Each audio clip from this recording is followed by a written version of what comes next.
This is Hain Pure Foods. Everybody familiar with them? This is an all-natural, oops, wrong crowd. Vegetable broth, okay?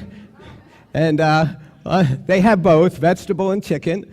And on the label it says 99% fat-free. On the top label, on the side of the package, it also says 99% fat-free. Now, you don't have to be a rocket scientist to figure this out. If it says 99% fat-free, how much fat should be in this product? 1%. But what did rule number 1 tell you? Don't ever believe it. So let's turn it over and let's see, is this low in fat or is it low in facts? Well, it's got 30 calories. 1% would be 0.3 calories from fat. Is that what we find? No, we find 20 calories from fat, which makes this product 67% fat. Now it says 99% fat-free, but it's actually 67% fat. Does that bother anybody? So, how do they do it? Watch carefully. And what we're going to do is we're going to look at some numbers that a few minutes ago I told you to never look at again. The only reason I'm going to allow you to look at them for the next few minutes is because we're going to do it under my supervision, okay? Don't try this at home alone. What I want you to do is look at the weight of fat per serving. Everybody see it? 2 grams. Then I want you to look at the weight of the serving. Now notice these numbers aren't in bold and they're not next to each other. So if you don't know to do this, it's not easy to figure out. Now take the weight of the fat, divide it by the weight of the serving, and you get 0.8% fat, which rounds up to 1% fat, or 99% fat-free by weight. But here's the problem. Since we've been getting health guidelines in America, all health guidelines have asked you to limit fat as a percentage of calories. Yet every product labeled in the world lists fat as a percentage of weight. There are 2 different systems that have absolutely no relationship whatsoever. And actually, not only that, do you know that calories from fat weren't even listed on the label until the last update? They used to only list grams, so to get the calories, you had to do some math. So they said by consumer demand, they listed calories from fat on the label now.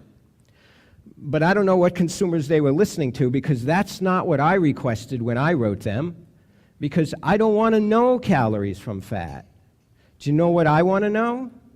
Percent calories from fat. But in order for me to get to percent calories from fat, what do I got to do? I got to do long division. How many Americans shopping around in your typical grocery store in America today, A, know to do that, B, could do that? Right. But, okay, let's look at all of you. I mean, I know all of you who come to this are, you're slightly more intelligent. You came here this weekend and probably pretty well educated. So let's say you went to your doctor and he said, you've got heart disease. You should limit the amount of fat you eat. So you go to the grocery store and you say, I can figure this out. And you pick up a product like this and you look at the nutrition facts label, figuring the government is making this easy for you. And you say, okay, let's see what we got here. First thing you see is calories from fat 20. And maybe you know what to do with that, maybe you don't. Then you see total fat 2 Gs. Maybe you know what a G is, or maybe you don't, but you're glad there's only 2 of them. And then over here it says 3% of a daily value. So they're listing fat 3 different ways by 3 different systems in one section. Is that helpful or confusing? You think that's done by accident? No. Now, would you like to see how they really get away with this? One of the things Jeff didn't mention is one of my former employers. Does everybody know who I used to work for many years ago? I used to work for Kraft Foods. Oh, Well, that's why I'm here. I'm doing my penance.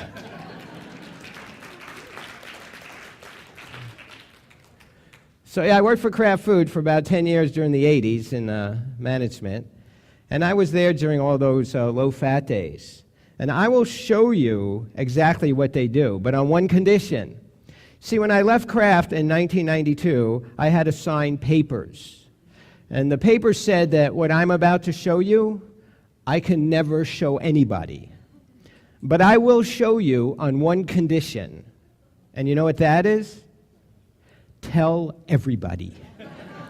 Let them sue me. I don't have any money. Okay, here's a little can. Back in the 80s, everything had a lot of fat in it. Fat's got it's got a certain texture, a mouthfeel, it's shelf-stable. So they like to put it in food. So let's say in this container they put a tablespoon of oil. That's just going to be my example. A tablespoon of oil is 120 calories and 120 calories from fat. So if that's what all was in this little container, this product would be 100% fat. But then 1980 rolls along, and everybody wants low-fat products. You've got a product that's either high-fat or all-fat. So now you're stuck. You either got to make a better product or cheat. Guess what they did? Right. What they did was add water. Does water have any calories? Does water have any fat in it? So where do all of the calories still come from? Fat. But does water have weight? Yes. It adds 750 grams. So the total is now 764. So take the weight of the fat, divide by the weight of the serving, and you could sell this 100% fat product as 98% fat-free by weight. But realize there's never ever been a health guideline for fat based on weight. Now, as I said, I was with Kraft during those years, and at first we didn't sell a lot of these because nobody liked them. And then somebody had this great suggestion, and no, it wasn't me, add America's favorite 2 seasonings. And now these things sold like hotcakes. And do you know what that is right there? That's pretty much how they make most low-fat, fat-free soup, salad dressing, mayonnaise, all of that. Just water it out. And then maybe a little thickener and some salt and sugar so you don't realize the dilution. So, does that bother you? Right. So that's how they fool you. They dilute out the percentage fat by weight. That's why when you go into a grocery store and you buy 1% products like 1% milk, everybody's fooled. That's 24% fat.